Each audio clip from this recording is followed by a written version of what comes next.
out. This is your friendly neighborhood host and narrator, JT Wheatley, back again for another episode of the History of Comics podcast.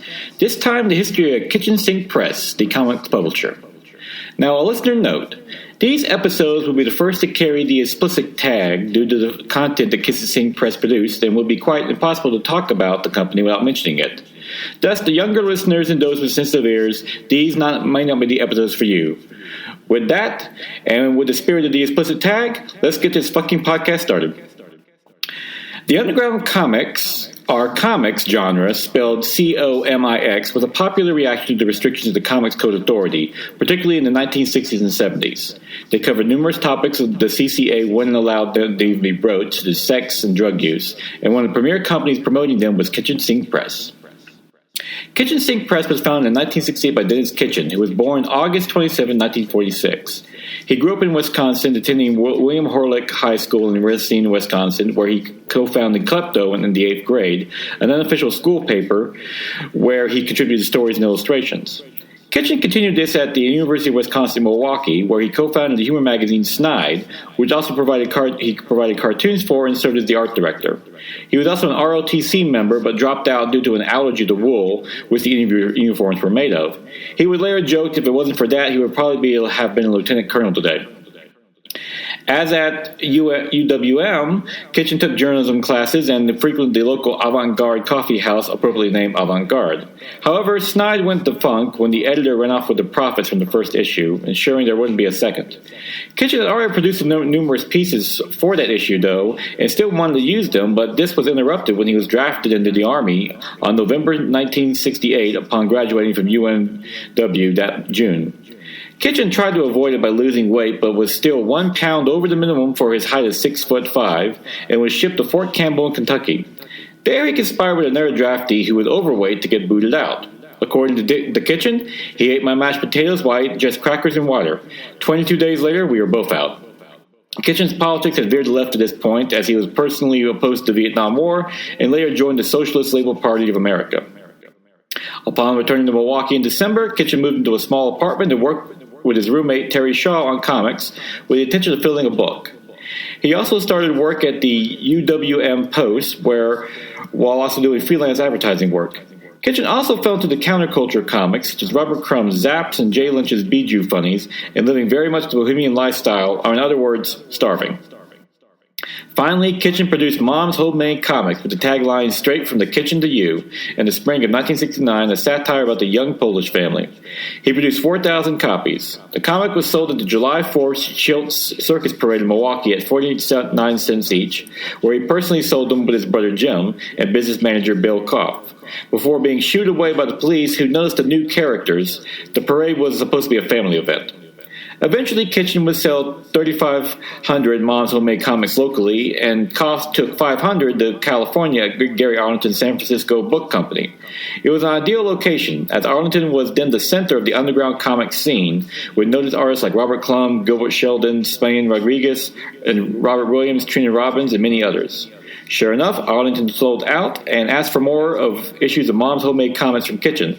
Luckily, Kitchen already had issue number 2 ready to go, while Bill Koff scouted for a publisher in California to reprint issue number 1 and print issue number 2.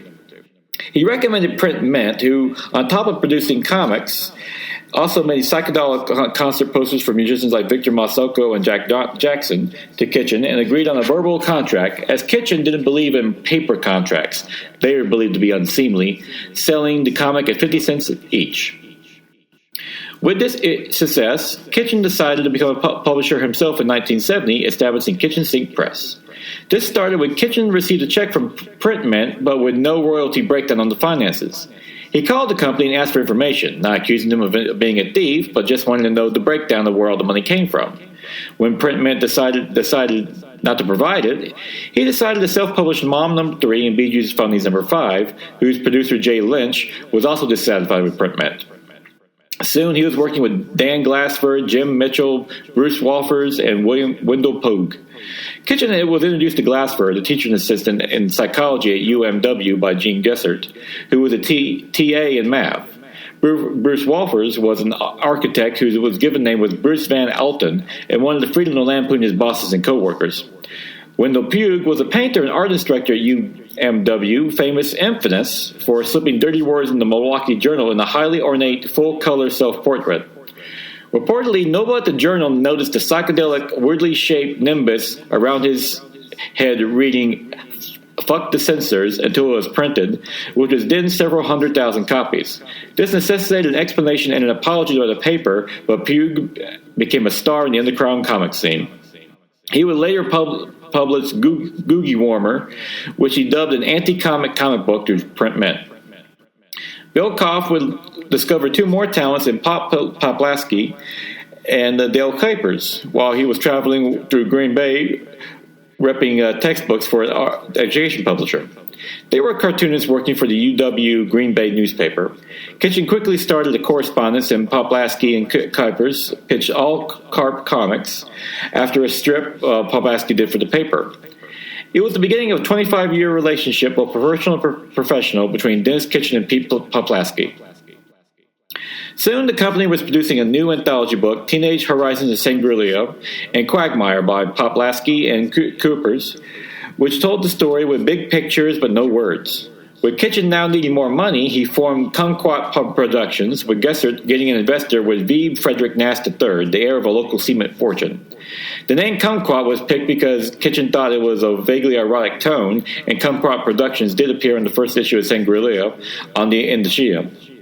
However, when Nast and his fiancée saw the book, particularly the story of a hungry Chuck Biscuits about a high school teenagers infected with intestinal worms, they took away their investment. Thankfully, Sangria was a success, but Quagmire failed, and Poplaski and Kuipers forced to take 3,000 books as a royalty payment.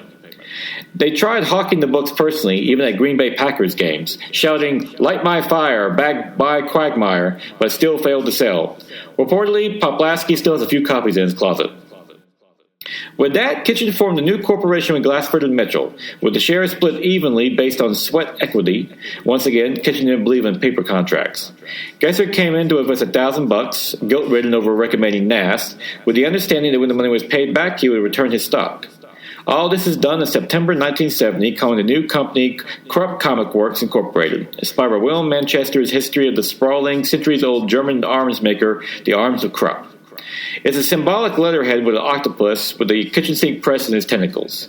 It was originally two imprints, with Kitchen Sink carrying the regular underground comics, while the other more reprehensible books would be under the Clean Gene, Ananda Gene Gessert.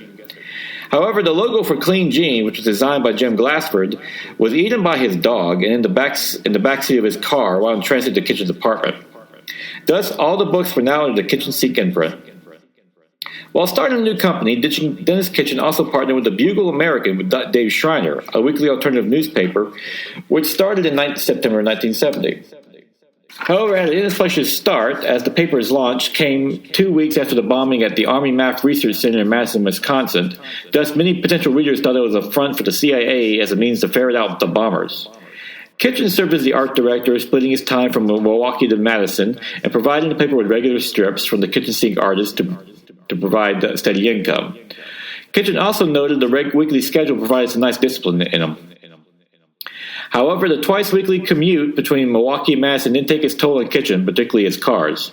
On one trip, his 61 Chevy started spurting, and he pulled over on the side of the road to examine it. Kitchen opened the hood just in time to have the dying engine give its last gaffe, launching the oil dipstick past his head and across 2 lanes of the highway. Sure enough, the car was abandoned on the side of the road. Dennis Kitchen even tried his hand at politics, running for lieutenant governor of Wisconsin on the Socialist Labor Party ticket, since it was essentially a part-time government job but provided a steady salary. Kitchen did manage to get 5,000 votes, and Dave Schreiner, if he had won, would have been his press secretary. However, Dennis Kitchen's publishing work got a big lift with Robert Klum, the already notable comics artist, committed to work with the company. Klum had visited Wisconsin in August, and Kitchen took him on a tour of Milwaukee, Madison, and Sheboygan, talking music, politics, publishing, and comics, all while looking for old 78 RPM records. Kitchen also published Smile #1 by Jim Mitchell, a solo book devoted to his hippie humor, taking its title from the strip of the same name in the Bugle, which consisted of 3 or 4 panels of staring, wordless blobs. Of course, it was the most popular strip in the alternative, the Bugle American. All of this was done out of the artist's apartment, as the company couldn't afford office space yet. They were assisted by Linda Atkin, who called herself the Dragon Woman, while Donna Glassford, Jim's wife, was the bookkeeper. Robert Crumb's Homegrown Funnies was released on January 1971 and became a huge success, selling 160,000 copies. The classic comic featured much of Crumb's trademark offbeat humor, such as the story of a man romancing a female Bigfoot. As a result of the company's new success, Gene Gessert was bought out of his $1,000 investment and he left the company. Soon, the company produced Hungry Chuck Biscuit comics and stories, with stories by Don Glassford, Dennis Kitchen, and Dan Klein, which sold 40,000 copies, along with Mom's Homemade Comics No. 3, which sold another 40,000. That same year, Kitchen Sink also produced Pro Junior, Bijou No. 6, and Deep 3D Comics, which at 75 cents an issue was one of the most expensive comic books produced to date. The early issues of Bijou were also reprinted. Kitchen's personal life took an upswing when he married Eileen Nonweller, resulting in the loss of all their roommates, settling him domestically but made him work even harder, as he now had a family to support. Kitchen was living on freelance work and royalties, as no one at Kitchen Sink drew a salary yet. One way he tried to earn more was by placing an ad in the Bugle, "Save a Starving Artist," in which he offered art for sale.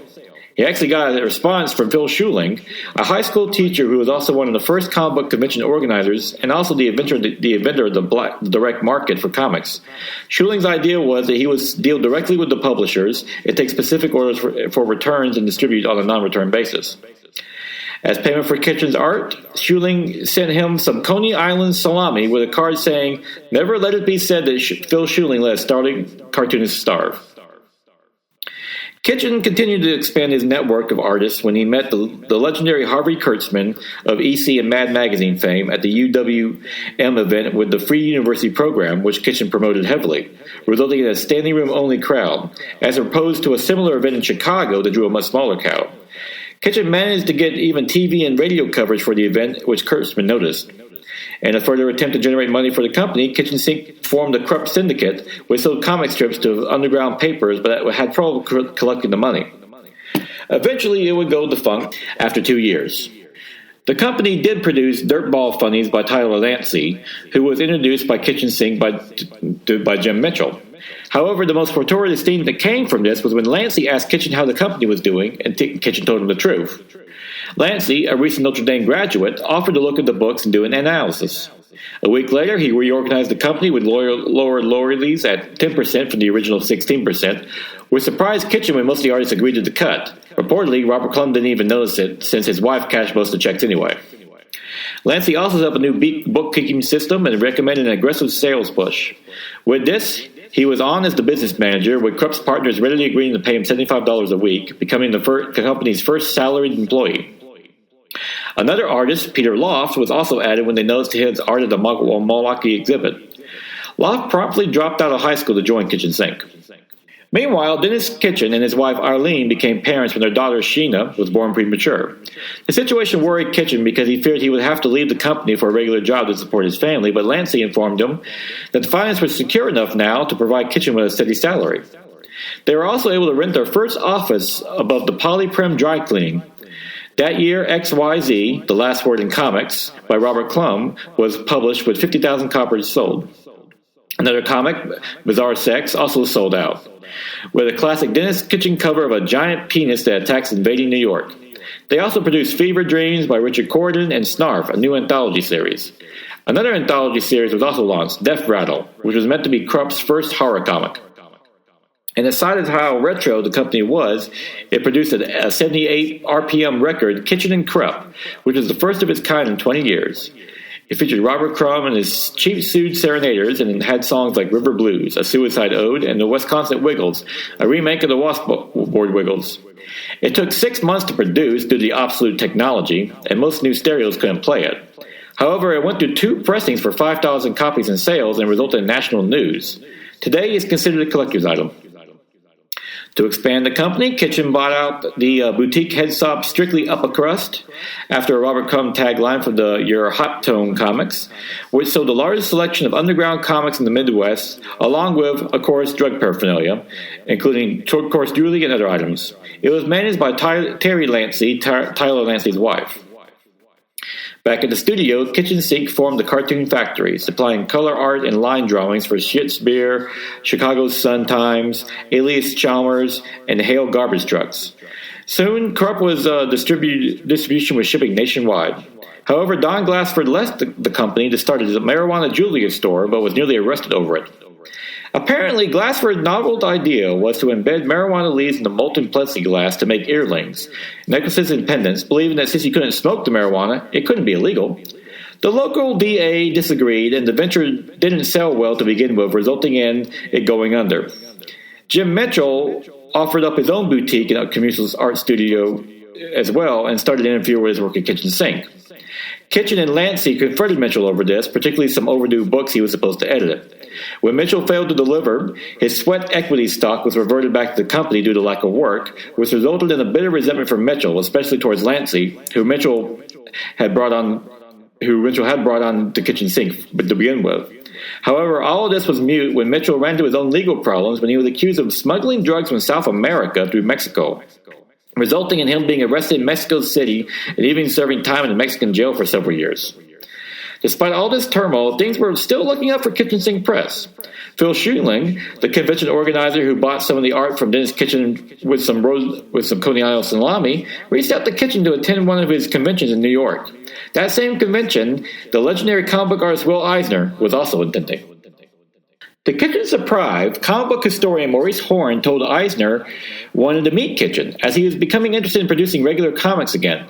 He had been making a living on instruction manuals for the Army for the last 20 years. Eisner liked the potential of underground comics and was thinking about reprinting his classic The Spirit strip. Kitchen was interested in meeting Eisner in the hopes of doing just that. However, at the same convention, Eisner picked up one of Kitchen's riskier copies by S. Clay Wilson about Captain Pisgums and the Ruby the Dyke, in which a pirate chops off another penis and eats it, and blanched at the idea. Thankfully, Kitchen persisted, and when he returned to Milwaukee, he sent Kitchen a letter, along with a wider variety of what Kitchen Sink published.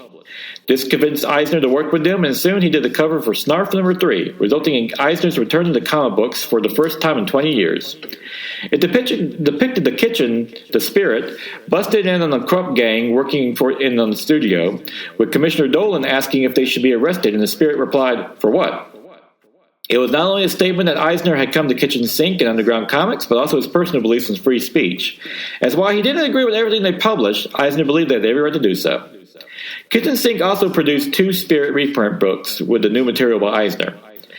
Dennis Kitchen wasn't just educated on comic books by Eisner, though, but also business, as Eisner insisted on a written contract, but Dennis Kitchen, being the classic bohemian, didn't believe in him. Eisner then gave him a quick lecture on the importance of written contracts. If anything ever happened to Eisner, then how would his wife or anyone else know what he and Kitchen had agreed upon? Kitchen was naturally taken aback, as he was just schooled by a true master in the industry. Eisner notably owned his work, and as a result, lived comfortably on it for his entire life.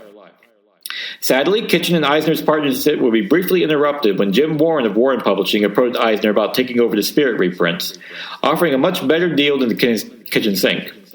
Kitchen was disappointed but understood, and the two maintained a personal relationship that, thankfully, when Warren Publishing ended up ending the Spirit reprints years later, Kitchen Sink was there to pick them right back up.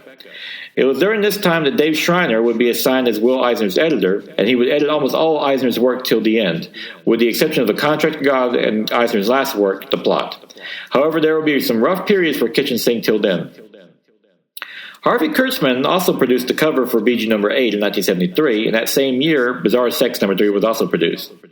Kitchen then tried another strange idea with Libido, a game which was designed by William Holtrip, a 100-piece puzzle that you could put together to make a Freudian shape. However, a different company had the rights to the name, and Kitchen Sink was sued as a result, forcing the game to be destroyed. Meanwhile, Robert Carmen accepted a payment of 11,000 copies of Homegrown and XYZ over $3,000 in royalty payments. The Krupp office in Milwaukee also shrank down to just Tyler Lancey due to layoffs. Kitchen's personal life changed as well, as he moved to Princeton on a small farm just as his second daughter, Scarlett, was born, and he was also decided to move the company there. Kitchen rented an office in downtown Princeton that was a former moccasin factory.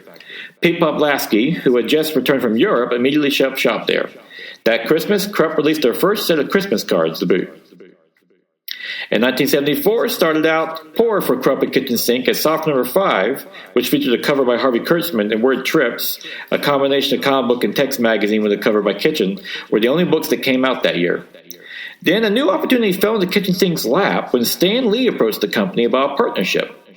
Lee had been trying to hire Kitchen as an editor for over a year, hoping to tap into Underground Comics' success, though Kitchen suspected Lee didn't know that they were on the rocks at the time. The idea was Comics Book, which Lee hoped would help bring Marvel appeal to more adult readers, underground readers, while Kitchen hoped it would bring more mainstream appeal to Kitchen Sink. Kitchen was hired on as a Marvel editor for the magazine with his best salary ever, and even allowed to stay in Princeton instead of having to move to New York. Lee didn't even care if Kitchen continued to work for his old company. The first issue of the Comics Book was published by Marvel that year, with the second in 1975. It featured stories by Justin Green and Howard Cruz, along with a reprint of the short Mouse in issue number 2 by Art Spiegelman, giving that famous comic its first national exposure. Dennis Kitchen did believe the Comics Book did lead to Arcade, Spiegelman's own comic, as he objected to the material in the first issue, and Bill Griffith was invited to join. Thus the two made their own. In addition, artists like Robert Crumb refused to work with Marvel and instead went to Arcade as well. The comic would be a precursor for Spiegelman's Raw, and Dennis Kitchen would even contribute that to the Batman magazine. As for the Comics Book, part of the deal was all the original art was returned and the artists would get to keep their copyrights. The book also contained foul language and nudity, which was edgy for Marvel at the time, though tamer by comics standards.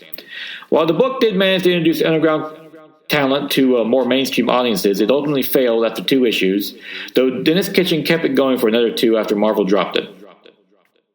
With that disappointment came another one for Dennis Kitchen, this time personal, as his wife Arlene left him to raise their two daughters alone. Meanwhile, Kitchen Sink produced Consumer Comics in 1975, which was funded by $5,000 from the Office of Economic Opportunity, just before Richard Nixon had axed the agency as a part of the Department of Consumer Affairs. It had been completed 2 years earlier, but was only released then due to government red tape. The comic detailed educational material like consumer ripoff schemes and credit risk, with the intention of giving away to Wisconsin high school students for free. However, Kitchen Sink was allowed to sell at least 10,000 copies on its own as well. Barefoots was also produced that same year by Howard Cruz, which is a collection of strips, though some criticized the art as not being cool enough for Kitchen Sink as it's kind of cute. Bizarre Sex number 4 was also produced with a cover by Poplaski, which featured a giant vagina using the Empire State Building as a dildo. I warned you about that explicit tag. The company also started to produce self-portrait buttons as merchandise. In 1976, Kurtzman and Robert Crumb's band, the Cheap Suit Serenaders, put on another expo for Kitchen's art, but was canceled due to the snowstorm. Kitchen did provide another cover for Snarf number 6, along with the People's Comics. Kitchen was also produced the final 2 issues of the Comics Book before canceling with issue number 4. The company then produced the Kurtzman's Comics, which was a collection of Harvey Kurtzman's work on Mad magazines. Barefoot's number 2 and Bizarre Sex number 5 also came out, along with An Army of Principles, a history of the American Revolution by Leonard Rufus. By the next year, he would become a Kitchen Sink's first editor after Kitchen himself. West Saturn by Trina Robbins also came out about female sexual fantasies. However, it had to be printed out of California because Kitchen Sink's regular printer refused to do it over the content, which was insane considering all the other content of Kitchen Sinks the printer did produce. However, the company did produce Trina's Women with no problem. Finally, that year, Fox River Patriot, another community weekly paper, was produced, with Kitchen, Crumb, and Poplaski contributing covers. In 1977, Kitchen and Jacoby had set up a publishing center in Princeton, with Corrupt Distribution also distributing other alternate publishers such as Heavy Metal, Zap, and American Splendor. This led to Phil Schuling, who was creating the direct market solicitation comic business, to offer Kitchen the Midwest division, with Schuling running the East Coast while Bud Plant ran the West Coast. However, despite being an enormous business opportunity, Kitchen turned it down because he didn't want to work on superhero books. In hindsight, Kitchen agreed it was a lost business opportunity. Schuling reportedly yelled at him that, "You don't have to read them, just take the orders." But Kitchen didn't have passion for comics outside the alternative. That same year, Mr. Natural number 3 was produced by Robert Crumb, which collected his Village Voice strip, and ended up being a huge hit. Corporate Crime Comics number 1, which was edited by Rufus, also was produced about the Karen Silkwood Carol McGee case, in which noted labor activist died in a mysterious accident while she was campaigning against the chemical company Carol McGee. This was one of the first efforts to tell the story anywhere, including preceding the 1983 Silkwood movie by Mike Nichols and starring Meryl Streep. Snarf number 7 also came out, with Art Spiegelman returning to the company but contributing the cover art. And Krupp Cards also produced all-season greeting cards, with most referencing drug references, i.e., congratulations on your big dope deal. However, Howard Cruse made the notable exception of creating the first gay greeting card and will be a foreteller of future work and also his personal life to come. Then on December 9th, 1977, Jim Mitchell was released from his Mexico prison stint after serving 4 years and 2 months, and Kitchen's personal life got a step up as well when he met Holly Brooks, who moved in with him and helped raise his daughters. Then Will Eisner returned to Kitchen Sink's Press's fold when Warren Publishing went under, and the company acquired the Spirit magazine, which is reprinting the classic Spirit strip. In 1978, the Spirit magazine was a huge success for Kitchen Sink, with the first 2 issues featuring wraparound covers by Will Eisner himself. Mondo Snarfo was also produced, a surreal fantasy series featuring a cover and story by Dennis Kitchen, along with other work by Crumb, Poplaski, and Art Spiegelman, among others. It was the company's first limited edition signed publication, with only 500 produced. Taking advantage of such drug magazines as High Times and Head, Dope Comics No. 1 and 2 were produced that year, which was a wacky drug comic, along with Weird Trips No. 2 by Ed Glynn, about Ed Gein, the infamous serial killer. Snarf No. 8 also came out with a cover by John Pound, who would later become famous as the artist of the Garbage Pail Kids cards. One downside was the end of the Bugle American paper, which affected David Schreiner greatly and even turned him to alcohol. Thankfully, he had his work with Kitchen and their blossoming friendship to fall back on. In 1979, Kitchen Sink sought to revitalize the Yesteryear paper while also producing 3 more issues of the Spirit magazine, which also featured an original story by Will Eisner and with Life on Another Planet. The magazine also included a reprint of the Eisner, Wally Wood, Jules Spicer, The Spirit feature from 1952, The Outer Space Spirit. Dennis Kitchen then received a letter from Cat Ironwood about meeting Will Eisner and used the Comics Journal as a reference. Kitchen called Gary Goff, the journal publisher, about this guy Cat Ironwood, and Goff replied, "First, Cat is a woman, and second, it's pronounced Ironwood, and third, she did indeed work for the Comics Journal." When Cat Ironwood finally did meet Eisner, it went so well, Eisner reportedly said she knows more about my career than I do. Kitchen asked her to help edit the Spirit magazine, along with contributing columns and cataloging Eisner's own archives. That same year, the company also produced Snappy Sammy Snoot, which collected the Bijou stories starring the Notorious Poov and the Dope Comics No. 3 with a cover by Lynch. Hyper Comics and Bizarre Sex No. 8 also came out that year and sold 20,000 copies. Corporate Kind Comics No. 2 was also produced with a cover by Pete Poplaski that was the homage to the classic Dick Tracy strip. Kitchen also produced the Class War comics by British artist Cliff Harper and Power Pack comics by Eileen Kennedy Crumb, who authored it and detailed her neuroses. At this point, Crumb Distribution was offering books and merchandise to stores everywhere, all under the symbol of Steve Krupp, a cigar-smoking, suit and tie-wearing capitalist that Kitchen loved to hate.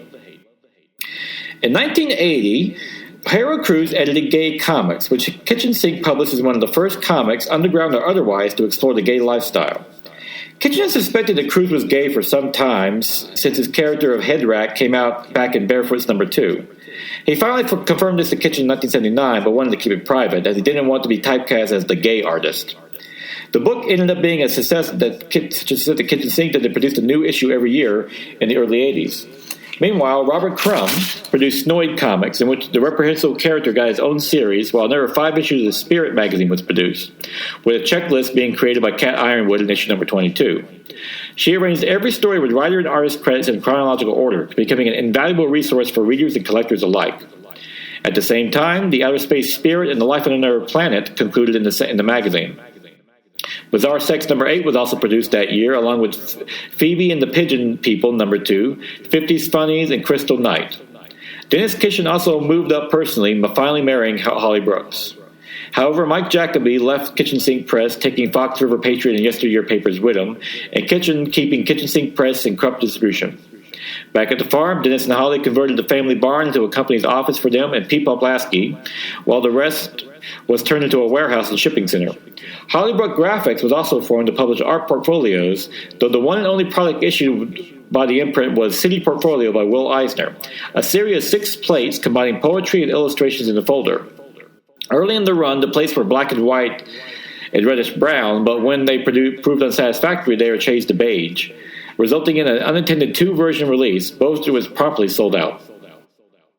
In 1981, Robert Crumb's A Short History of America was converted into a poster, with Poplaski laying out the panels and coloring them. It initially sold well before dropping off, but was later featured in magazines like Playboy and Games Magazine. Voodoo was also produced, a fanzine with funny animals. Notably, the comic featured a story by Reed Waller about a cat-like female named Omaha who was engaged in some very realistic human-like sex. Kitchen was so impressed by the story, he encouraged Waller to further develop it. Waller, in response, delivered a 48-page treatment, and when the art finally came out, Kitchen was blown away by Waller's art. The story would first appear in the 9th issue of Bizarre Sex, featuring Omaha the Cat Dancer, and became an immediate hit, with the issue selling out its initial 60,000 copies. And with that, we will conclude for now, and next week we will further Kitchen Sink Press's trip into the 1980s as they continue to expand to further comics and altering the line, but also delve into reprints and the classics.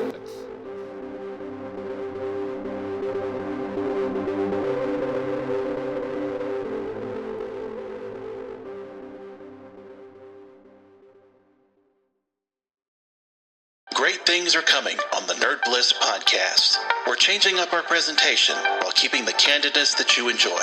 We'll cover all your favorite shows and movies, with maybe a few surprises along the way. And you, yes you, will have opportunities to be on our show on a regular basis. That's right, we've got the Zoom Pro account, and we're going to use it. So be ready.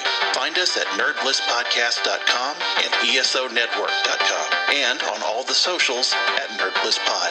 Nerd Bliss. Listen up.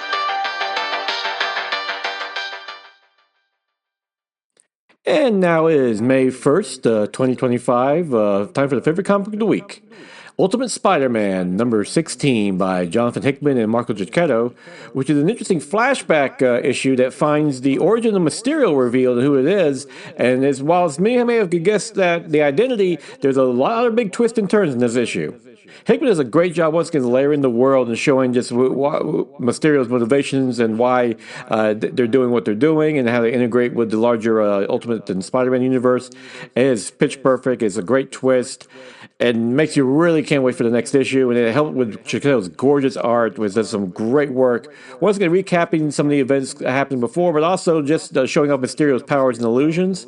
So yeah, this remains the best Spider-Man book on the stands by far. Definitely pick it up, and forget the rest of them, especially ASM. It's still floundering, but slight new writings. Yeah, Ultimate Spider-Man, that's where you need to go. And, yeah, of course, being May Day, have to celebrate Mayday Parker, the daughter of Peter Parker and Mary Jane Watson Parker, her correct name. One day they'll do one more day, and we'll get back to where it should be. But, yeah, just do a little catch-up here. I've been watching some comic-related material. I checked out One Piece on Netflix finally. Very fun show. Nice. I love how they kept the cartoony style of the anime. And great to watch. Check that out. Also, Daredevil Born Again. Fantastic. Easily one of the best things MCU's done in years. Definitely check that one out as well. A lot of fun. You have Disney Plus. And of course, One Piece on Netflix. And just check it. Yeah, just enjoying life right now. Of course, if you're listening to this Saturday is the first Saturday in May. You know what that means? Free Comic Book Day. So definitely go down to your local comic book store, pick up some free comic books, and check out some articles they have on sale. A lot of them do support your local comic book store and all the great things they do. And until then, go and enjoy yourself a good comic book. And definitely, yeah, well, it goes without saying, check out Ultimate Spider-Man. One of the best comics in the stand right now. Easily the best Spider-Man book in the stands by bar none.